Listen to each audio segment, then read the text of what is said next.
AI, artificial intelligence, chatbots, AI companions, and the list goes on and on. But we at the Warriors are going to dig in. We're going to put most of our efforts on educating you, raising awareness, teaching you about this AI because it is the biggest threat going on right now to you and to your children. So listen up and listen good.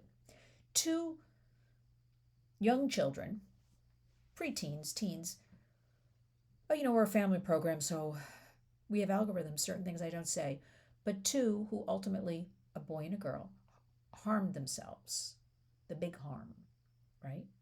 Were both engaged in conversations with chatbots. They, both of them, don't know each other, across the country from each other living, but they both in notebooks were writing the same thing. I will shift. I will shift. I will shift. So I thought, what is this I will shift? Who's telling them this if they didn't know each other and they're both writing the exact same thing in notebooks? And apparently it is when you can no longer, the line is blurred between real and fake. I'm trying to break it down and make it very easy. Understand what a chatbot is. A chatbot is a machine. It is not real. It is not a person. It is not full of emotion. And that's what you need to know. And that's what you need to tell your children. We're going all in on this. Chatbots are lazy, fat slobs that are predators to our children. How else can I put it? Because there is no real chatbot interaction with kids that we're hearing anything good about. And that's why I want to wake you up and I want you to become a warrior. So I will shift. That's going on and on all afternoon around in my mind that these two teens didn't know each other and they were both writing in the notebook. So where did that come from, those exact words, okay? Chatbot tell them to write that? Let's dig in a little bit more. There are several lawsuits going on right now. There's a fantastic, and I'll be interviewing her next week, lawyer, Laura Marquez Garrett, who, from the Social Media Victims Law Center, who has taken on a slew of lawsuits with big tech and parents. The parents whose kids are no longer with us, with them, okay? Talking about all of this harm, chatbots. I want you to keep saying it so it's part of your everyday conversation with kids and yourself, chatbots, okay? Chatbots. So what the kids were doing, there was a free program, and I've spoken about it many times, called Character.AI. And the kids were developing their own chatbot. They would take a Disney princess, they would take a superhero, they would take somebody from Game of Thrones, and they would create their own digital friend. And I put that in parentheses because, in quotations, because it's not a friend. And they would begin engaging with the bot. And then eventually, in a very short amount of time, I'll use the example of the boy we're talking about when I started talking about all this a few minutes ago. He developed his chatbot, free, Character.AI, a character out of Game of Thrones, a princess. I'll leave it at that. And this went on for months with this Character.AI, fake friend, okay? Eventually, he was talking about the ultimate harm. And first the bot said, okay, there are resources. We'll give you 988, and a shout out to everybody should know this.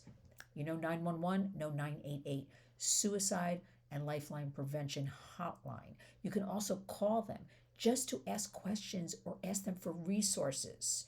And I hope you never need it in an emergency, but it is there for you, 988, okay? Now, what this boy was doing, this young teen, eventually, when he said, I feel like I just want to, and the chatbot, the digital friend, said, okay, gave the resources, and then he kind of dismissed it, and the chatbot said, well, I can help you with that. And he said, I want to be with you. And the chatbot responded, you can come now. In other words, pushing him. He blurred the line, this kid, between real and fake. He was in a relationship with this bot. As the mother was able to go through his phone and see what was going on for months, sexual in nature, very intimate, and she had no idea. And these were parents that did everything right, okay? So Character.AI is at the crux of allowing, okay, as these lawsuits pile up and as children are harmed, let's talk about it, Character.AI. Interestingly enough, as all this is happening lately, Character AI itself came out with something just the other day, halting teen chats after tragedies. It's the right thing to do. They said, they take this very seriously, and they really didn't want to have to halt teen chats. But due to what's going on with kids, they're going to start halting them. If you're 18 and below, can't access them. You and I know, though, because history of all of this big tech tells us it's profit over people, okay? Because lawsuits are pending now. The only way, I've thought about this up, down, inside out, you can effect change with tech and AI is to go for their wallet, is to go for their pocketbook, is to cost them money. That's where you get action. So now, with all these lawsuits pending, I want to tell you what they announced by November 25th, ending their core feature of the platform. Regulatory pressure, because we're talking about it all the time and with our elected representatives, and lots of criticism directed towards them, negativity because of what's going on with kids. But the company announced the changes after reports and feedback from regulators, safety experts, and parents. Removing the ability for users under 18 to engage in open-ended chat with AI, artificial intelligence, while transitioning minors to creative tools like video and story generation. AI, Character AI, says we do not take this step of removing open-ended character chat lightly, but we do think it's the right thing to do for the under 18 community. Listen, they are facing so many lawsuits. 14-year-old, this is the young boy, Sewell Setzer, that I mentioned in the relationship with the bot, okay? And it goes into, I'm going to list this article so you can read about this. And AI companion apps are flooding into the hands of children. This is the only business, think about it, that has no regulation. It's a runaway train. It's the Wild West. And we have to fight. It's unchecked. It's unregulated and often deliberately evasive. As you know what the history has been lately? It is as the parents come forward, as lawyers come forward, as lawsuits mount, as we, like the Warriors, talk about this nonstop and start educating, really raising the awareness, they'll come out these platforms with some kind of press release that, okay, here's a Band-Aid, they slap it on. But still, they are allowed to operate under Section 230 of the Communications Decency Act, which says they are a billboard. They are a newsstand. They cannot be held responsible for any third-party content. So they just kind of play around with the words and switch it up. And let's just see what they say about this. OpenAI said about 1.2 million of its 800 million weekly ChatGPT users discuss suicide, with nearly 500,000 showing intent, 560,000 showing signs of psychosis or mania, and over 1 million forming a strong emotional attachment to a chatbot. Chatbot equals machine. Chatbot equals predator. I'm gonna say that, and I don't say that lightly. But after our presentation, I heard out of Washington just yesterday with a very big tech expert, there is no way around this except to call chatbots predators. They are digital predators. They are replacing the real life predator. They are manipulating our children's minds. And that is on top of all of this with our children and our teens, this is a national security threat. So those kids, say they're 10 years old now, as an example, and they're with these chatbots, and nobody knows what's going, the parents or guardians, wherever the child lives. It goes on for a few years. What if another country wanted to turn our own children against us, against our government? Think about this. It is such a national security threat. It is really just wearing our children down. How better to destroy something than go after the children? And that is why at the Warriors we have always said with the tagline, there is a war on for our children. But Character AI says it will implement the new age verification using in-house models combined with third-party tools, including persona. How is this rolling out? I don't see any game plan here. They claim by November 25th that this will all be in place. The FCC, the FTC, Federal Trade Commission, issued compulsory orders to Character AI and 6 other tech companies recently. This is good. Demanding detailed information about how they protect minors from AI-related harm. Now that's what I just said. So they make a splashy announcement. Everybody thinks, whew, We've got them, we're doing it, but then where's the follow-up? What are they actually implementing? Because we have seen time and time again after these splashy PR announcements, nothing really happens, or they slightly change something, but the crux of it, the danger, is still there. So they say they have invested tremendous monies in trust and safety. We say, be transparent, show us, work with us, get rid of this stuff. Again, I remind you, this is the only business, the internet, big tech. It's a runaway train. Why is that? But I want to see how they're rolling out this, nobody under 18, because I'm always asking this question.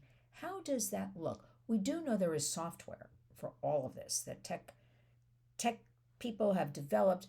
I heard the other day I'm like, well, so why aren't we using it? And I heard because they're waiting for something like, for instance, our Kids Online Safety Act, just introduced last week, the GUARD Act, specifically for AI chatbots and AI companions, that if this GUARD Act is signed into law, okay, sponsored by Senator Josh Hawley, then they'll roll it out because they'll have a place to land and be able to make money from it. It's a vicious circle, warriors, vicious circle. But the best harm, the best cause of action against harm right now, as I always say, like a broken record, talk to your kids. Understand what they're doing online. Understand you are afraid in this world we're living in to let your child go out and play in the backyard. You may, because I've heard this a lot, they may get hurt.